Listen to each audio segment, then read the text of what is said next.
하나님의 말씀은 고린도전서 14장 13절부터 25절입니다.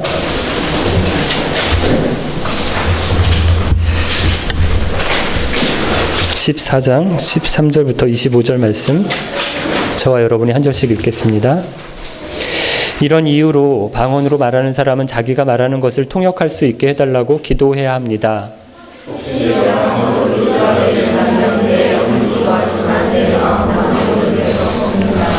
그렇다면 어떻게 하면 좋겠습니까? 나는 영으로 기도하면서 마음으로도 기도하겠습니다.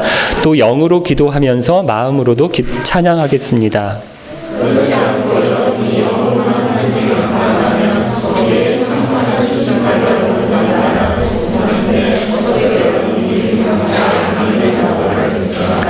여러분이 감사한 것 자체는 잘한 일이었는지 몰라도 다른 사람에게는 덕을 세우지 못하는 것입니다.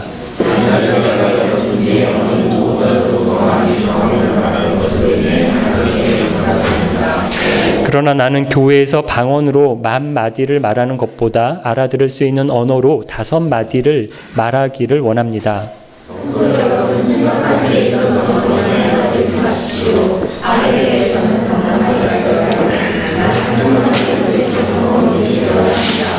율법에 이런 기록이 있습니다. 주님께서 말씀하시기를 다른 방언하는 사람들과 외국인의 입술을 통해 이 백성에게 말할지라도 저희가 오히려 나의 말을 듣지 않을 것이다.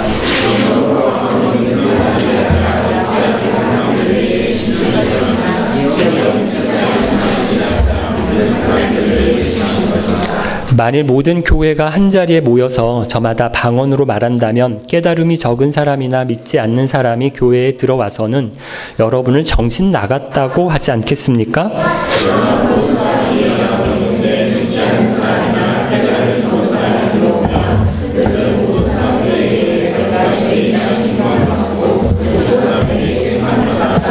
그 사람 속에 감춰진 것들이 백일하에 드러날 것이며 그 사람은 무릎을 꿇고 하나님을 경배하며 참으로 하나님께서 여러분 가운데 계십니다 라고 외칠 것입니다.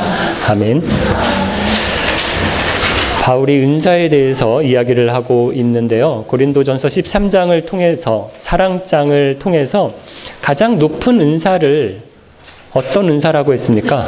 가장 높은 은사, 위대한 은사를 사랑으로 행하는 은사다라고 했어요. 어떤 은사든지 사랑으로 해야 그 은사가 높은 은사고 바른 은사라는 거예요. 그런 면에서 지난 주일에 2가지 은사를 이야기를 했는데 방언과 예언의 은사 중에서 어떤 은사가 더 높은 은사다? 예언의 은사자. 그렇죠? 왜요? 사랑으로 행하는 은사이기 때문에 그렇다는 겁니다. 그렇다고 방언의 은사가 나쁘다는 얘기는 아니에요. 방언의 은사를 받으면 좋아요.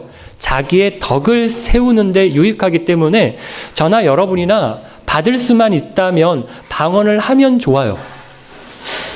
하지만 방언으로 말하면 다른 사람들이 못 알아들어요. 그러면 다른 사람에게 유익을 끼칠 수가 없고요. 다른 사람을 사랑으로 돕고 세워줄 수가 없어요. 그래서 바울이 방언보다는 예언의 은사를 위대한 은사라고 하면서 예언의 은사를 받으라고 했죠. 오늘 본문도 방언의 은사와 예언의 은사에 대해서 말씀하는데 특별히 예배와 관련해서 주님의 임재를 경험하는 예배를 드리기 위해서는 방언보다는 예언이 더 중요하다라고 얘기를 하면서 2가지 이유를 얘기합니다. 첫 번째, 13절부터 19절까지 말씀인데 우리가 하나님께 예배 드리는 예배가 영으로만 예배하는 게 아니라 이성으로 예배해야 된다라는 거예요. 전인으로, 영으로도 이성으로도 우리가 인격으로, 전인으로 예배를 드리기 위해서는 방언이 아니라 예언이 중요하다라는 것입니다. 13절 말씀부터 보면 방언으로 말하는 사람은 자기가 말하는 것을 통역할 수 있게 해달라고 기도하라고 얘기를 해요. 우리 지난 주일에도 말씀드렸지만 방언의 은사를 받은 사람은 자기가 무슨 말을 하는지 자기도 몰라요. 한참을 기도를 해도 무슨 기도를 했는지 모르거든요. 그래서 방언의 은사를 받은 사람은 또 통역의 은사를 받아야 된다라는 거예요. 자기가 무슨 기도를 했는지 자기도 알아야지. 자기가 알아야 되지 않겠느냐. 그래서 방언의 은사를 받은 사람은 통역의 은사도 함께 받으라는 얘기예요. 그럼 방언으로 기도하는 것은 영으로 기도하는 겁니다. 그러니까 성령님이 방언의 은사를 주셔서 내 영이 성령으로 하나님께 기도를 드리는 거예요. 그런데 이렇게만 기도하면 영으로 기도하는데 내 이성은 기도하는 내용을 모른다는 거죠. 14절이 그 말씀인데 내가 방언으로 기도하게 된다면 내 영은 기도하지만 뭐라고요? 내 마음은 아무런 열매가 없다고 하거든요. 여기 마음이라는 말을 이성이라고 번역을 하는 것이 더 좋을 것 같은데요. 방언으로 기도하면 내 이성은 아무런 열매도 어떤 유익도 없다는 거예요. 그러므로 어떻게 하자라고 해요? 15절인데 같이 읽어볼게요. 15절. 그렇다면 어떻게 하면 좋겠습니까? 나는 영으로 기도하면서 마음으로도 기도하겠습니다. 또 영으로 찬양하면서 마음으로도 찬양하겠습니다. 바울 당시 예배는 오늘의 예배와 조금 다른데요. 우리는 다 순서가 이미 정해져 있어요. 그래서 주보를 보면 누가 설교하고 누가 기도하는지 정해져 있고요. 누가 찬양을 인도하고 또 찬양팀이 오늘 드릴 찬양이 뭔지 순서와 곡을 미리 정해서 자기들끼리 다 이렇게 알고 있어요. 그 순서를 또 알아서 주역 형제가 PPT를 다 만들어서 이렇게 순서대로 띄우는 거거든요.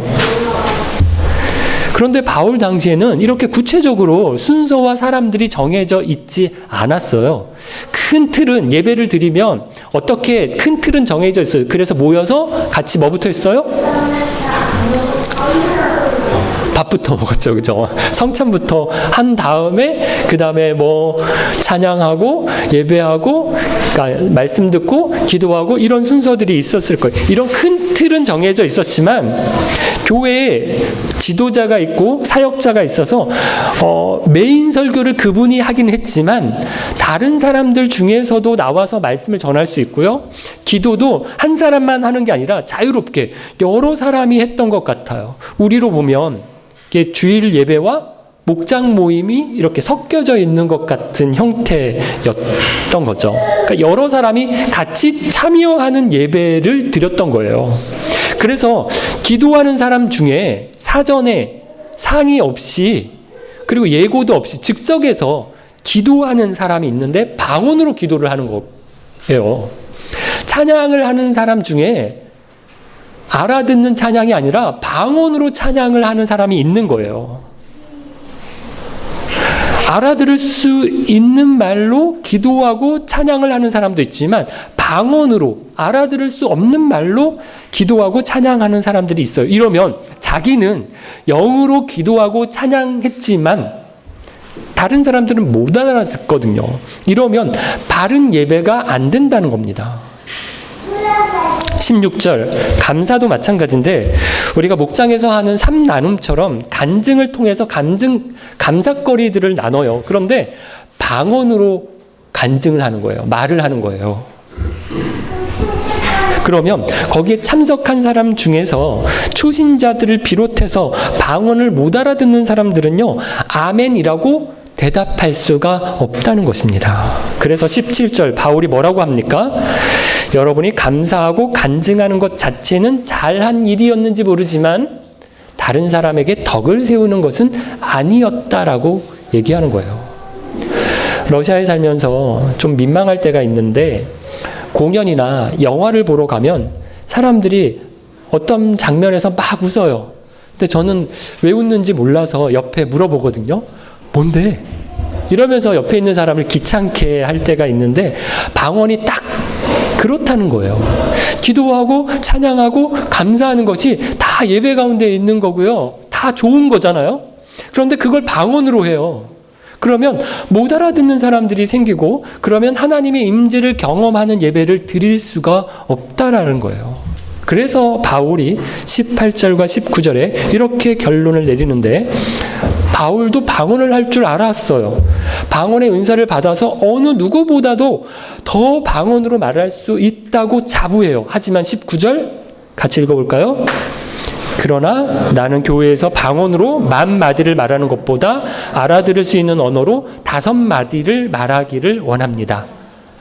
간단하게 말해서 방언보다 예언이라는 거예요. 교회에서 예배하는 시간에는 방언으로 10,000마디를 말해봐야 못 알아듣는데 무슨 소용이냐. 차라리 알아듣는 말로 또박또박 5마디를 말하는 것이 낫다. 그것이 교회에 유익하다. 예배에 더 합당하다라고 하는 거죠. 여러분, 예배에는 2가지 요소가 있습니다. 영으로 드리는 것이지만 예배는 또 마음으로, 이성으로도 드려야 합당한 예배예요. 은사를 강조하는 은사주의 운동을 하는 교회들을 보면 이런 교회, 이런 목사님들이 있는데요. 설교를 직통 계시를 받아서 해야 한다라고 얘기하는 분들이 있어요. 그런 분들 보신 적 있어요? 그래서 설교를 준비를 안 해요.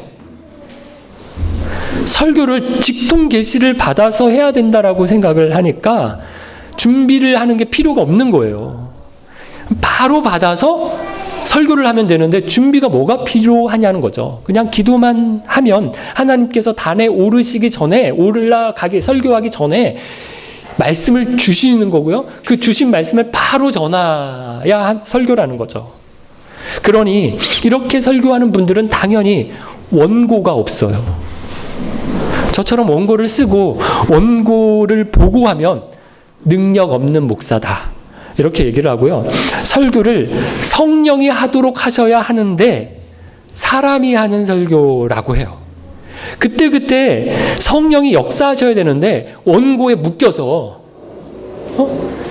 성령이 역사를 제한하는 설교라고 하는 거죠. 이런 분들이 저희 교회를 와서 보시면 아마 기겁을 할 텐데, 목사도 그렇고 기도하는 분들도 원고를 다 준비해서 보고 하거든요. 성령이 없는 예배를 드린다. 기쁜 교회는 아마 이렇게 평가할 것 같아요. 그런데 정말 그런가요? 저는 이분들이 왜 꼭 성령의 역사를 급하게만 구하는지 모르겠어요. 미리 준비하면, 준비할 때, 원고를 준비할 때 성령이 역사하실 수 있잖아요. 꼭 아무 준비 없이 해야만 성령이 역사하시는 것이 아니거든요. 물론 준비 없이 설 때도, 설 수도 있어요. 저도 서울에서 사역을 할 때 수요 기도회였던 것으로 제가 지금 기억을 하는데, 강사분이 오시기로 했거든요. 선교사님이셨던 것 같은데 강사분이 오셔서 수요 기도회 설교를 하시기로 했는데 안 오시는 거예요.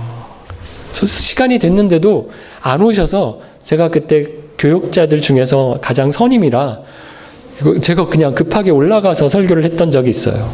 새벽 기도회 때인데 다른 목사님이 설교하시기로 되어 있어요. 그래서 그분이 오실 때까지 기다리는데 시간이 됐는데도 안 나타나세요. 그래서 또 제가 또 그냥 원래 저 차례인 줄 알게 그냥 올라가서 또 설교를 급하게 하고 내려온 적이 있는데요. 이럴 때 설교를 마치고 내려오면서 와, 성령이 도우셨다. 이렇게 안도하고 감사할 때가 있었거든요. 제가 이런 경험을 믿고 그때도 했는데 앞으로도 설교 준비 안 하고 원고 없이 설교해도 되겠다. 마치 이렇게 생각해서 펑펑 놀다가 매번 설교를 아무 준비 없이 와서 있다가 여기 앉아가지고 30분 전에 하나님 말씀을 주셔야지 제가 설교합니다. 말씀을 주세요. 이렇게 기도하고 올라와서 원고 없이 준비 없이 설교한다라고 보세요. 하나님께서도 한두 번 급할 때야 도와주셨지 이게 매번 날로 먹으려고 하면 하나님께서도 화가 나시겠죠. 저 녀석. 그럼 비슷한 경우의 예배가 또 있는데, 청소년이나 청년들이 모이는 수련회나 찬양 집회를 가면요, 너무 영에 치우친 예배를 볼 수 있어요. 이게 영인지 그 흥분인지 열광인지 잘 모르는 감정인지. 우리 교회도 몇 년 전 여름에 부산에서 열린 그 SFC 수련회에 참석을 했던 적이 있는데요. 저녁 경건회 시간에 보면요, 찬양이 굉장히 깁니다. 이런 집회 가보신 분 아시겠지만 한 40분에서 1시간 정도를 찬양을 하는데 아이들이 자리에 안 앉아요. 찬양 시간에는 찬양 시작하자마자 다 일어나요. 다 일어나서 찬양 끝날 때까지 계속 서서 찬양을 하는데, 그냥 하는 게 아니라 막 뛰면서 막 박수를 치면서 막 그러면서 뜨겁게 찬양을 해요. 그런데 찬양이 끝나고 설교가 딱 시작하잖아요. 그러면 자리에 딱 앉아서 어떻게 해요? 네, 자요. 아니면 핸드폰을 하거나. 그러니까 너무 열심히 뛴 거예요. 너무 열심히 찬양 열심히 하는 건 좋은 건데 너무 열심히 한 거예요. 그래서 지친 거예요. 그래서 설교를 듣는 시간에는 쉬어요. 그렇게 힘드니까. 그러다가 또 말씀이 끝나잖아요. 그러고 기도회가 시작하고 찬양이 또 딱 시작하면 또 다시 찬양을 뜨겁게 하는데, 언제 잤냐는 듯이 또 일어나서 막 무대 앞으로 달려가서 그 앞에 또 막 이렇게 마치 콘서트에 온 것 같이 그렇게 또 뜨겁게 찬양을 하면서 뛰기 시작해요. 그러고 나서 물어보면, 수련회가 좋았냐라고 물어보면 은혜 받았다라고 하거든요. 말씀의 은혜를 받은 게 아니라 얼마나 열광적으로 찬양을 했는지, 그게 수련회가 은혜로웠는지 아닌지를 평가하는 기준이 된 거예요. 그러니 수련회를 주최하는 그 측에서는 중요한 게 뭐예요? 설교할 강사가 누구냐, 어떤 말씀을 전하느냐라고 하는 게 중요한 게 아니에요.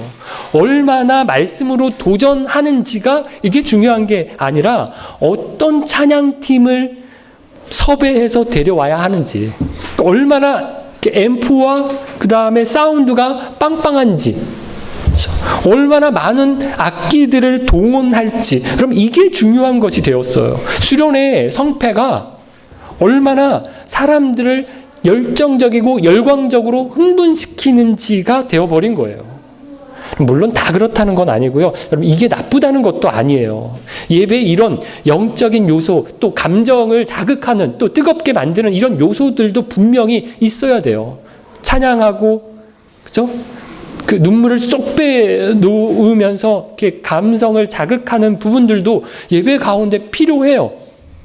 하지만 여기에만 집중하고 여기에만 빠지면 안 된다는 거예요. 이성적인 부분이 있어야 됩니다. 말씀이 차근차근 이해가 돼서 깨닫게 되고요. 설득이 되고 수긍이 되고 생각이 바뀌고 삶이 변화되는 역사가 같이 가야 된다는 거예요. 뜨거운 열정으로 예배하는 것과 냉철한 이성으로 예배하는 것이 이게 함께 있어야 하나님의 임재를 경험하는 예배라는 것입니다. 두 번째, 방언보다 예언이 중요한 이유는 20에서 25절 말씀인데, 모든 사람들이 함께 예배하기 위해서예요. 그럼 20절, 바울이 이 부분을 설명하기 전에 생각하는데 좀 수준을 높여라, 좀 어른처럼 생각하라, 이러면서 얘기를 해요. 악에 대해서는 갓난아기처럼 되라고 얘기를 하고요. 악과 관련된 쪽에 대해서는 갓난 아이들처럼 아무것도 모르라는 말이에요. 제가 카지노 같은 데 가잖아요. 뭐가 뭔지 아무것도 몰라요. 기계 앞에서 뭐 이렇게 손잡이를 당기면 막 그림이 이렇게 띠리릭 띠리릭 막 이렇게 맞춰지면 이렇게 돈이 뚜두두둑 동전이 쏟아지는 뭐 이런 걸 본 적은 있는데, 이걸 어떻게 하는 건지 잘 한 번도 안 해봤고요. 카드 같은 거 막 이렇게 돌려가지고 막 이렇게 주걱으로 퍼서 이렇게 받아서 뭐 이렇게 하는 거, 영화에서 본 적은 있지만 그게 뭘 맞춰가지고 돈을 따는 건지 잘 몰라요. 저 같은 사람은 물론 돈도 없지만 카지노에 빠져서 돈을 잃어버릴 확률이 거의 없어요. 카지노가 꼭 악이고 이게 다 죄라고 하는 건 아니지만, 악도 좀 알아야 빠지고 죄도 좀 알아야 짓는다라는 거예요. 그래서 악과 관련해서는 갓난아이 같이 모르라는 말이에요. 하지만 하나님의 말씀을 이해하고 적용하는 데에는 어때야 된다라고요? 좀 어른이 되라고 합니다. 바울이 은사를 염두에 두고 하는 말인데, 고린도 교회 성도들이 방언에 빠졌어요. 방언에 너무 열중하고 집중합니다. 그래서 서로 방언을 받으려고 하고, 서로 예배 시간에 방언으로 막 기도하고 설교하고 감사하고 간증하려고 해요. 그럼 이런 모습을 보면서 너희들 왜 이렇게 어린아이 같으냐, 이러면서 안타까워하는 거예요. 21절 말씀은 이사야서 28장에 나오는 말씀을 인용하고 있는 것인데요. 따옴표 안에 있는 말씀을 제가 읽어볼게요. 다른 방언하는 사람들과 외국인의 입술을 통해 이 백성에게 말할지라도 저희가 오히려 나의 말을 듣지 않을 것이다. 하나님께서 이사야 선지자를 통해서 하신 말씀인데 유다 백성들이 하나님의 말씀을 지지리도 안 들어요. 정말 안 들어요. 아무리 선지자들을 보내서 알아듣게 이야기를 하고 계속 여러 번 보내서 이야기를 해도 안 들어요. 그러니까 이번에는 하나님께서 어떻게 하시는가 하면 아시리아 사람들을 통해서 아시리아의 말로 말씀하시겠다는 거예요. 그러면 더 못 알아듣겠잖아요. 그럼에도 왜 못 알아듣는 방언으로 말씀하시는가 하면 경고입니다.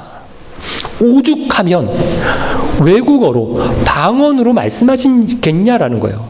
알아듣는 자기 나라 말로 아무리 말해도 못 알아들으니까 어차피 안 들을 거. 그럴 바에는 못 알아듣는 방언으로 하겠다라는 것입니다. 그러므로 22절 방언으로 말하는 것은 왜 했어요? 안 믿으니까, 안 들으니까 한 겁니다. 믿으면, 들으면 예언으로 하면 돼요. 예언으로 해서 안 들으니까 안 믿는 사람들에게 표적으로 한 거예요. 표적은 경고입니다. 경고라고 이해하면 쉬운데 경고가 되라고 방언으로 말했어요. 알아들으라고 방언으로 말한 게 아니라 못 알아듣는 것을 한탄해서 방언으로 한 겁니다. 하나님이 오죽하면 이렇게 하시겠느냐 깨달으라고 하신 거예요. 왜 우리가 사람들하고 이야기할 때도 아무리 말해도 못 알아들을 때 작게 아무 말이나 궁시렁거릴 때가 있잖아요. 알아들으라는 말이 아니라 답답해서 하는 말이거든요.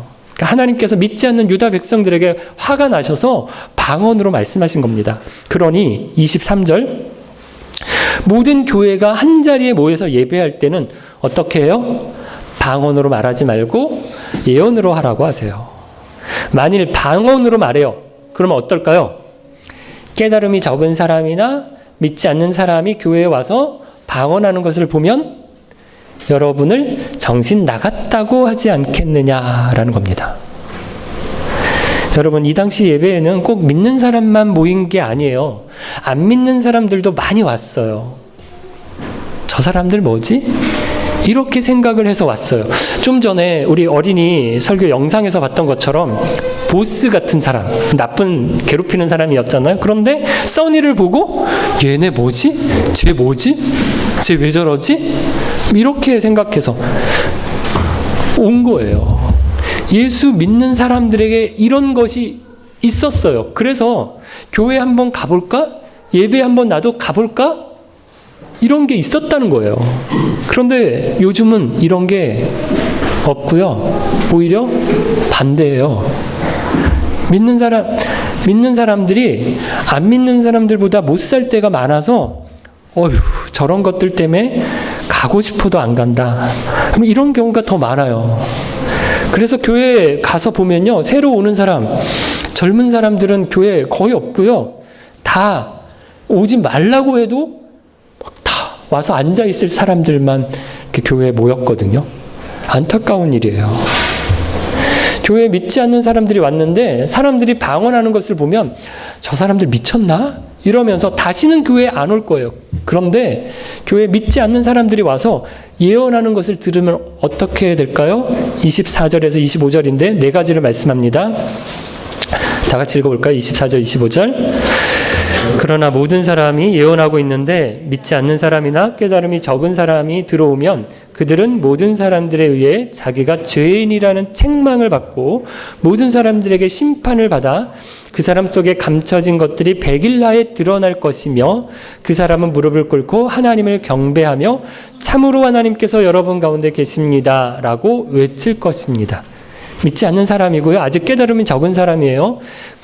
그래도 교회에 와서 예언하는 사람들, 설교하는 말씀을 들으면 어떻게 되었다라고요? 어떤 사람들이 있었다라고요? 첫 번째, 자기가 죄인이라는 것을 책망을 받아요.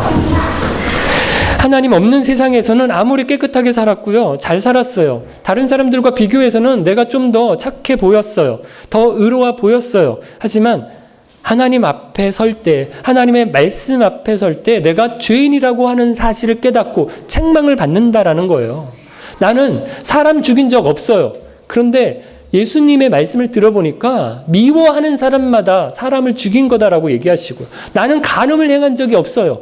그런데 예수님이 말씀하시기에 음욕을 품은 자마다 간음한 자다라고 말씀하시는 그 말씀을 들으면서 내가 죄인이구나라는 것을 책망을 듣는다라는 거예요.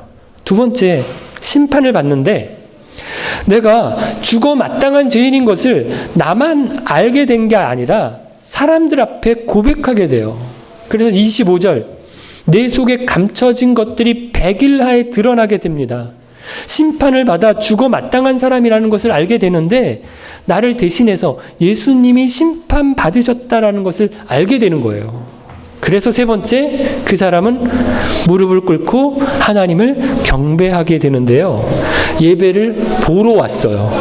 저것들 어떻게 하는 건가? 저 사람들 모여서 뭐 하나? 예배를 보러 왔는데 어떻게 됐다고요? 예배를 드리는 사람이 되었다라는 거예요. 바뀌었다라는 겁니다. 하나님을 경배하는 사람이 되었어요. 그리고 네 번째, 어떤 고백을 해요? 참으로 하나님께서 여러분에게 계십니다. 여러분 가운데 계십니다. 라고 외치는데 신앙을 고백하고 예배 공동체, 교회 공동체의 일원이 된다라는 거예요. 여러분, 바울 시대에 이런 일이 있었어요. 안 믿는 사람이 교회에 오고 예배를 드리면서 예언의 말씀을 들을 때 이런 놀라운 변화들이 있었어요. 책망을 받고 심판을 받고 경배하고 하나님께서 우리 가운데 계신다라고 외치는 일이 있었다라는 거예요. 말씀의 역사가 나타났던 것입니다. 오늘 우리의 예배 가운데 이런 일이 일어나기를 사모했으면 좋겠어요. 좋은 예배였다. 잘 맞췄다. 말씀이 좋았다. 그럼 이렇게 끝나는 예배가 아니라 내 생각을 바꾸고 나의 삶을 변화시키는 말씀의 역사가 나타나는 예배가 되었으면 좋겠어요. 사랑하는 기쁜 가족 여러분, 방언보다 예언이 중요한 두 가지 이유를 살펴봤는데요. 첫 번째, 영으로만 예배할 뿐만 아니라 마음으로, 이성으로 예배하기 위해서는 방언으로는 안 돼요. 예언으로 예배해야 합니다.